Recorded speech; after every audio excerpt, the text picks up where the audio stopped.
இந்த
2-3 நாட்களாக பெய்து வருகின்ற கடும் மழை காரணமாகவும் மக்கள் 7500 குடும்பங்கள் மத்தியிலே வீடுகளை இழந்து மன்னார் பிரதேச எல்லைக்குள் மாத்திரம் பல கஷ்டங்களோடு 2-3 தினங்களாக சமைக்க முடியாமல் கஷ்டப்படுகிறார்கள்.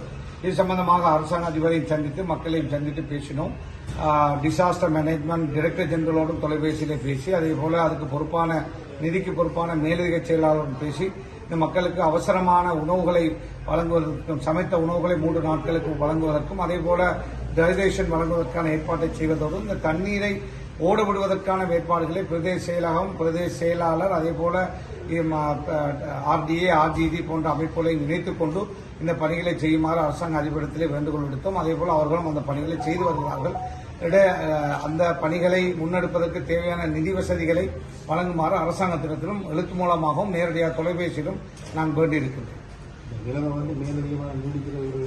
நிலைமை மிக மோசமாக இருக்கிறது என்பதை நான் டைரக்டர் ஜெனரலுக்கு தொலைபேசியிலே தற்பொழுது டிசாஸ்டருக்கு பொறுப்பானவருக்கு தெரியப்படுத்தினோம். அதேபோல வருகின்ற இன்று நாளை தினங்கள் மிகவும் ஒரு ஆபத்தான நிலைகளாக இருப்பதனால் இது சம்பந்தமாக பாதுகாப்பு தரப்பையும் சேர்த்துக் கொண்டு இந்த தண்ணீரை ஓட விடுவதற்கும் மக்களை பாதுகாப்பதற்கும் மக்களுக்கு தேவையான உணவை 3 நேர சமைத்த உணவுகள் 3 நாட்களுக்கு அதுக்கு பிறகு பிரதேச செயலாளருக்கு உரிமை இருக்கிறது கொடுப்பதற்கு அதற்கு மேலதிகமாக தேவை என்றால் அரசாங்க அதிபருக்கு அதிகாரம் இருக்கிறது இன்னும் 4 நாட்களுக்கு 3 நேரமும் சமைத்த உணவை வழங்குவதற்கும் அதன் பிறகு தேவை என்றால் 2 கிழமைக்கு ட்ரை ரேஷன் கொடுப்பதற்கும் அனுமதி இருக்கிறது. நான் இதற்கு முன்னர் இதற்கு பொறுப்பான அமைச்சராக இருந்திருக்கிறேன். எனவே அது சம்பந்தமாக அரசாங்க அதிபரத்திலே வேண்டினேன். அவசரமாக மக்களுக்கு இதுவரை பாடசாலையில் இருக்கின்ற மக்களுக்கு மாத்திரம்தான் உணவுகள் வழங்கப்படுகிறது. வீடுகளில் அதாவது வெளியேற முடியாமல் தவித்துக் கொண்டிருக்கின்ற 7500 குடும்பங்களில் 6500 குடும்பங்களுக்கு உணவுகள் வழங்கப்படவில்லை. எனவே அது சம்பந்தமாக அவசரமாக கிளஸ்டர் போன் பண்ணி அதை மக்களுக்கு உலர் உணவுகளை வழங்குவதற்கான ஏற்பாட்டை அல்லது சமைத்த உணவுகளை வழங்குவதற்கான ஏற்பாட்டை செய்யுமாறு கேட்டிருக்கோம். அதுபோல 2-3 பேக்கரிகள் தான் மன்னாரில் இருக்கிறது. அதில் 2 பேக்கரி சீல் வைக்கப்பட்டிருக்கு. இது சம்பந்தமாகவும் டாக்டரோடு நாங்கள் பேசினோம். அவசரமாக அந்த பிரச்சனையை தீர்த்து வைத்து மக்களுக்கு தேவையான சாப்பாட்டு வசதிகளை பெற்றுக் கொடுப்பதற்கான ஏற்பாடை செய்யுமாறு வேண்டியிருக்கிறோம்.